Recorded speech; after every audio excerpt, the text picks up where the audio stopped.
I bet you could hear, oh God, all right, I bet you could hear me anyway. But also, as we look forward to the future of AI, we're going to I'm going to take you back into history and look at why we are where we are at the moment with diversity issues. And I've just realised I've still got my phone in my hand. Right, so we need, in my view, to press this pause button in terms of this fast forward into all of these implementations of algorithms that we're seeing, particularly within the public sector. It offers an awful lot of opportunity. I am not an AI skeptic. My research utilises machine learning, but I do think we need to take a breath. If we do not direct and regulate AI properly, it has the potential to further embed and enhance inequality and discrimination within society. As I said, I'm not a skeptic. AI does an awful lot right. So we have, with image recognition, being able to do better diagnosis with histology slides, for example. And so this is one example where you get 95% correct predictions as opposed to 87.5% predictions by dermatologists, which is great if you're suffering from skin cancer. Not so great if you're a dermatologist. They might have to find a new career. But, you know, it's positive. But it can go wrong, and Amazon's now having a bit of stick. I used to put Tay up there, but because I'm at Microsoft Reactors, I decided to not put that one in there. But this is the most recent one with Amazon. They ditched their AI recruiting tool because it favoured men, because it was built on data, you know, based upon the resumes that they got. They are actually still going to utilise it, but in a different context, so they haven't got rid of it entirely. So taking you back and linking again to this bit more detail about where we get this bias, why did that algorithm go wrong? And here's an example. This is about 2015, and this is really what kick-started, I think, the ethics and fairness debate that went around. It's fairly recent. And one of the best known ones is Joy and I can't say her surname, sorry, and Timnit. And she looked at some facial recognition systems, but looked at how they differentiated within gender. And again, this data that you've seen before, so this one is a light male face. It got them wrong only about 0.3% of the time. But if you were a dark female face, it got it wrong about 34.7% of the time. So this facial recognition is not good, unless, of course, you happen to be a black female criminal, in which case might not be so bad. But there is some outrageous examples of this, and the classic one was Google, which was identifying black faces as gorillas, which was discovered by a Google employee, and they still haven't quite dealt with that one, and I think that's one of the most telling problems that we have at the moment. So again, some more examples. This is another recent one with UCAS, as I'm a lecturer. This was, I found, very interesting, that when you get the applications in, they have an algorithm that will trawl through the applications and identify any for fraud. And they discovered that black people were 21 times more likely to be flagged up as a fraudulent application and undergo some sort of investigation. So again, this is entrance into our university system, and you can start to see now how we're beginning to pick on groups that don't necessarily have the best opportunities, that are minority groups, and embedding now racial bias in this case, or gender bias, and from these bias algorithms you do then get the discrimination coming out. Before I go any further, because I was informed that not everybody would be a developer or a tech specialist, but work within and around the tech field, I just thought this is a very simplified slide that I often show when you talk in the fairness community. An awful lot of people talk about the black box when they talk about explainability. Like, oh, we can't explain all the algorithms, they're mysterious black boxes. And I firstly will say rubbish, but secondly, there is trying to correct them is more when they're building in machine bias. There is more in and around the algorithm where human decision-making is involved that can actually inject that bias at the start. The first one is this big fuss about big data. Huge big data sets. I was chatting earlier on with Amy, and she was just saying, you know, yeah, about 20% of that data is actually ever usable, because you have to go through a whole system of processing that data set, cleaning it up, normalizing it so it can be understandable by the algorithm. I would argue that we need to talk about quality quality of data, not quantity of data. So the big data debate, I think that needs to calm down a little bit. Equally with your feature selection that you have, again, you can inject bias. You do your feature selection, it can be automated. You do an awful lot of statistical analysis as well, and we know what people say about statistics. And then you look at your weightings. Some features in a system, particularly if it's a classification one, will be more relevant than others, and you can weight them accordingly. Now, sometimes that's automated within the algorithm, but sometimes you can set it. And again, I would argue that if you can't control the algorithm or explain it, should you be using it now, particularly in certain fields and use cases that you would have, which I'm going to show you in a minute. Once you've got data coming out of your algorithm, and again, we're talking about how you, what was it, Amy, you called it? Exploratory analysis. Where is Amy? Yeah? I'm setting your cutoffs. And this is where you sort of get your data out and go, ooh, hang on a minute, it's a bit too much incorrect prediction there, too many false positives or too many false negatives there, my accuracy isn't quite right, and you start adjusting things to try and get the balance between accuracy and the correct amount of false positives or the correct amount, and this trade-off that you do. So there's human decision-making occurring there. And then, of course, validation, what data sets you validate on, and whether you do continuing evaluation to make sure that you don't get any drift within the weightings, or particularly if you alter the use case and that you're using on.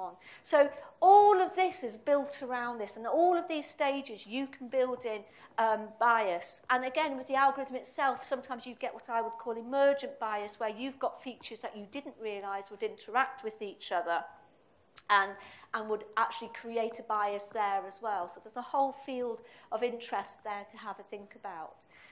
So with that in mind, here's some more examples of where things can go wrong. So another data set was facial recognition. They looked at the data set, and one example was it was 75% male and more than 80% white. So again, extremely biased. But I found what was rather interesting, this is Georgetown Law School, who was evaluating facial recognition systems used by various law enforcement agencies. And they found that they didn't struggle so much with those to get a nice data set with lots of black faces in, because they decided to use mugshot databases. And we know within society the overpreponderance of law enforcement on the black community completely weights that incorrectly. And so you've got bias and discrimination occurring there. So again, building on it, so they can find the faces when they want to.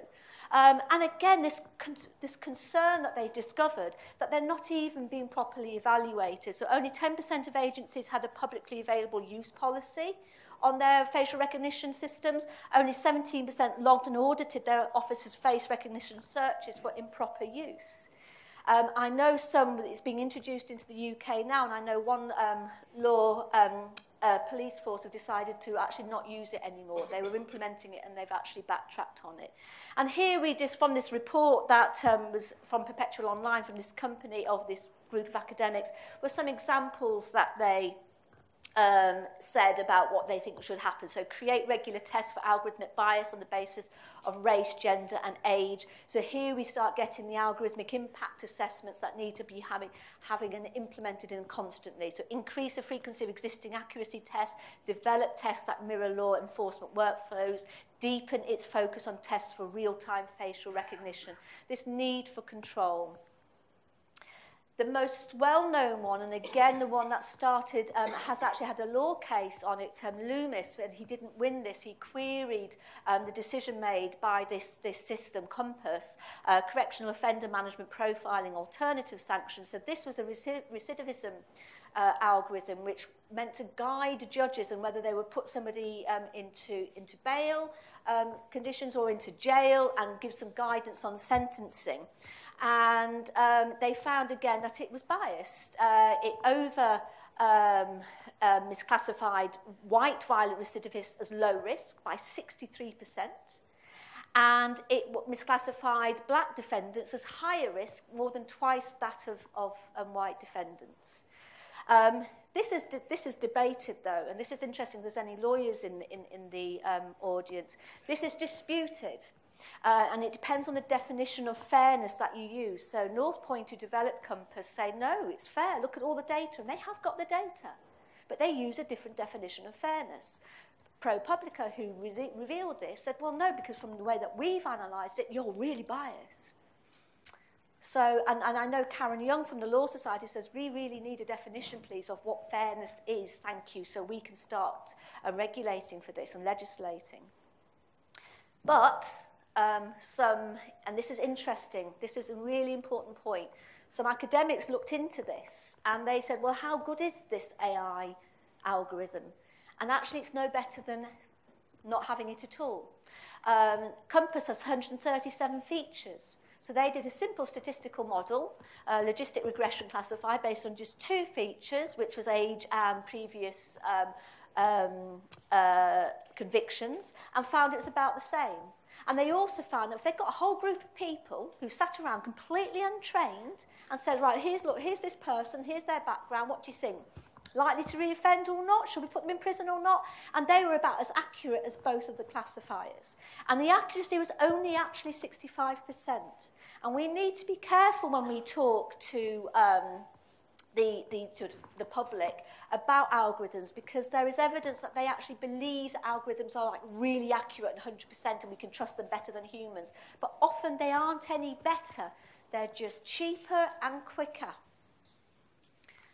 Oh, sorry, I didn't mean to do that. Some other examples now, and this is really important. This is a very well-known child welfare algorithm in the Allegheny County, developed again by academics, open source. They've tried to be as ethical as they could. And it was designed that when there was a report, a phone-in about a child neglect case or abuse case, it was used to determine whether there would be a home visit or not. That was its sole purpose. It's not been used for that. And there's some questions about whether it's been used as evidence and a tool to actually remove children from the home. We are getting some now, several councils in the UK now are introducing similar systems built by private companies, so we don't have access to their methods as such. And the problem with these is they create bias not just within ethnic minorities and against women, but against people in poverty. Because this might shock you, but nannies tend not to report the families for any child neglect and abuse that they experience in their family. It bias against rich people because people don't get reported. And evidence is that there is no difference. There is no class difference or ethnic minority difference as to who neglects and abuses their children. But the data of what gets reported is biased, and this is what these are built on. So it's a real issue. And another issue with these ones is they are only about 60% accurate anyway, and no more accurate than a group of social workers sitting around together having a meeting discussing a case as to what to do. But what it does do is it means you don't need as many social workers. And don't fall for this utopian dream of AI where, yes, but the social workers will be able to go and do what they're best at rather than meetings. No, they'll just not be there. Trust me, I'm a counsellor, I know. So why do we have this problem? And my phone is not paying attention, so please waggle at me if I overrun, Ben. So why do we have this problem? So it is down to a lack of diversity in our data set, but in the people who develop this, the people who aren't there go, excuse me, I don't think so. What about this? What about that? There is a lack of diversity, and what you get then is you get unconscious bias. It's not done deliberately. I'm going to argue differently. But you do get discrimination, and this will embed inequality in our systems. So that's the introduction. How long time have I got? 18 minutes. Oh, good, I've got loads of time. Right, so we need to sort this out. But to sort this out, we need to go back in time. Because we shouldn't be here. We know all of this already. So why are we still having this awful problems? Because you know that diversity makes us smart. I'm sure you've all read it, that in diverse groups are more profitable for the companies and all of this. We know all of this. So why are we not diverse in AI? Why do we have a lack of women? And we do. And it's worse within the AI field than it is in tech. And tech, it's bad anyway. So here's some examples. So Google, so this was Wired magazine did this research. So Google, so they looked at Google and they looked at their reports about how, you know, their staff, and they also looked at how many of their research pages were relevant to AI, which listed about 641 people. And they found that there was 21% women in tech, but in the AI, only 10%. Who are actually involved within the AI field. Facebook, 22, a little bit better, 15% though in AI. Remember, we are 50% of the population. Overall, they worked out, looking at the big 3 main conferences and looking at who was contributing and who was producing papers and posters and speaking and so on. One of those was the wonderfully named NIPS conference, and they found it's at 12%. Really low. Why has that happened? Because it never used to be like that. This is a graph that's around, and I'm putting all the links on there. Round about 1984, things started to go a little bit pear-shaped in terms of what happened to women in computer science. And obviously from that, we can extrapolate to AI.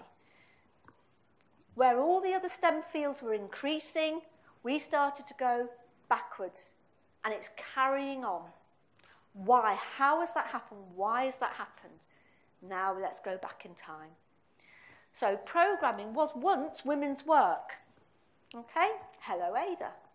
So it shouldn't be hello, world. Let's change it to hello, Ada. Ada Lovelace, 1843, designed the first computer algorithm to help good old Babbage out. Okay, she did that before he'd even invented his analytical engine as well. A little bit more forward, the ENIAC programmers.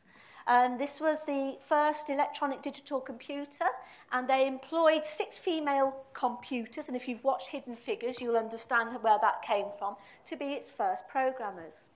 In 1947, ENIAC became the first stored program computer, and it was these 6 women, again, who programmed that computer. Interestingly, they weren't invited to the celebration dinner when the ENIAC project was completed. Says it all. And I put their names all along the bottom for you so you can recognise them. I love this picture. I would love to meet her. All right, try arguing with her.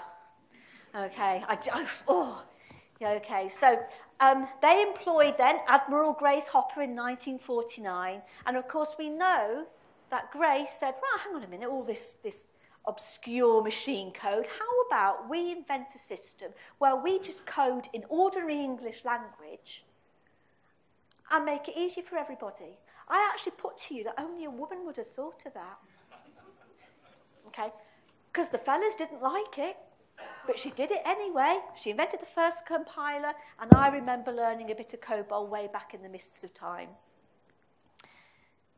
She did say she was a woman of her time, and she said, women are naturals at computer programming. It's just like planning a dinner. Okay, programming requires patience, female characteristic, and the ability to handle detail. You have to plan ahead and schedule everything so that it's ready when you need it. And it was seen as a female area. It was a feminised job. It was seen as clerical, secretarial, and they even had a grade called a machine grade.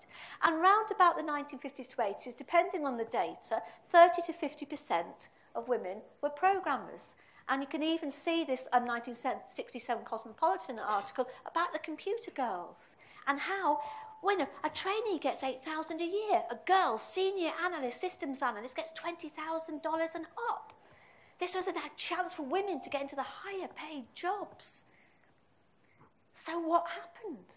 By the way, this is country specific because we do have areas, Middle East frequently boast about this, and India don't have this bias, and we can argue separately as to why that occurs, but we'll just stick to the US and UK. So what happened in 1984?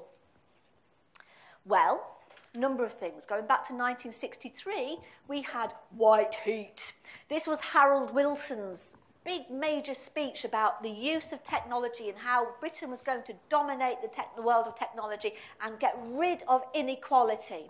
And it was initially beneficial to women as you had this investment until the men realised, going, oh, this is becoming quite important and, you know, quite a bit powerful and quite prestigious. We'll have that, thank you very much. And you had a deliberate gender shift of labour implemented by high-level government ministers, the value of technical work. And they aimed to construct a talent pool of career-minded management aspirant young men. Okay, this is a well worth book to read, Programmed Inequality, How Britain Discarded Women Technologists and Lost Its Edge in Computing. We also had 1970s and the gold rush. Note the masculine phraseology. This is when Jobs and Gates started coming up, and they realised that programming, or even pro-gaming, as I've spelt it, is hard. And they thought, oh, hey, we like this. So respect and need for programmers rose, and so did the pay. So men started becoming interested in the field, and when that happens, they boot women out. They start creating situations where they push the women out. And this is something that is known in other fields. This is not just tech-specific. If you work within the aid field and you deal with women who, and you try and help women who are in charge of the subsistence crop as opposed to the cash crops, and you improve the lot of women and you turn those subsistence crops into cash crops, what happens is the men take over those crops and the women lose that as well. And there's some mistakes that are made for aid. It's a well-known issue. When you have a feminised field of work, becomes profitable, the men move in, the women are pushed out. And how did they do this? So they created aptitude tests and personality profiles used to rank candidates, but based on masculine features. The test focused on skills that boys tended to learn in schools rather than girls, because girls weren't encouraged in STEM. The companies use a personality profile. There was two prominent psychologists did research saying that applicants had antisocial tendencies, a stereotypically male trait, apparently. I didn't say that, okay? It's not me. You know, but hey, can you see how we are engineering, a socially and psychologically engineering this entire profession in a certain mindset? It was deliberate. Why 1984? Number of reasons, but one of which is when the first games consoles came out. And 1983 was Nintendo system, and they looked at how it was packaged, how it was rated, and it was sold as a male toy. And again, with those people, we'll understand about this campaign for stopping genderized toy in the field of pink that you go to see. But again, it was this constructing this conditioning society to believe that tech was male. And we still have it now. So we started way back in 1963, but we're still seeing this now. So this was the situation that we have, where they're having this backlash, and this was the Google employee who had a rant about the women, saying that they were biologically not suited to programming. And this has been supported by a number of high-profile academics over in America, saying you'll only get a good about 35% because women are blessed. They like to do better things. They like nicer things. They want to dance around in tutus. Go honestly. Right? They can't program.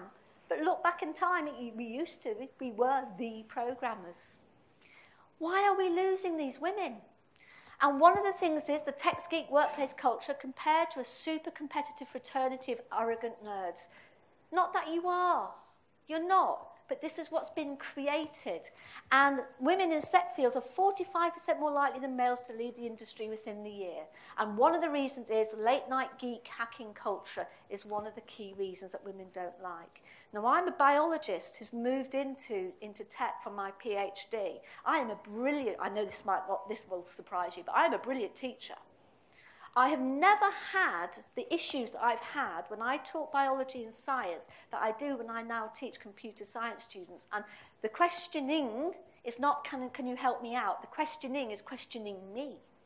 And it's quite, and if I was not as feisty and long in the tooth, it would have put me off when I first teaching, because it really made me question myself, and I really did nearly lose my confidence until I went, hey, nope, I'm coming back at you, and I did. So what do we need to do? It's all right, Ben, we're coming to the end. So moving forward, we do need to change the culture.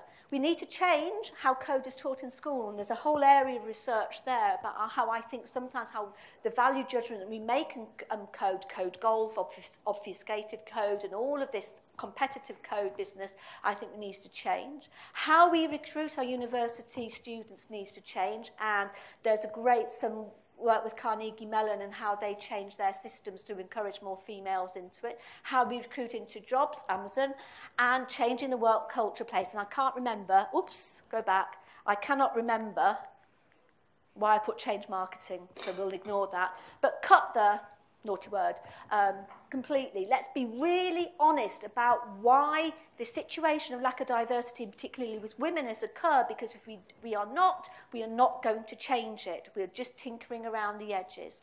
And also it links in to what was said before. We need to regulate the algorithms. And we're coming in to introduce regulation, GDPR. Algorithmic impact assessments will ensure that we have diversity, that we will have citizens panels possibly within the situation, and we will have algorithmic audits to make sure that we do not have these errors that we are seeing all the way, and we do not embed inequality in our systems going forward. And that's me. All right.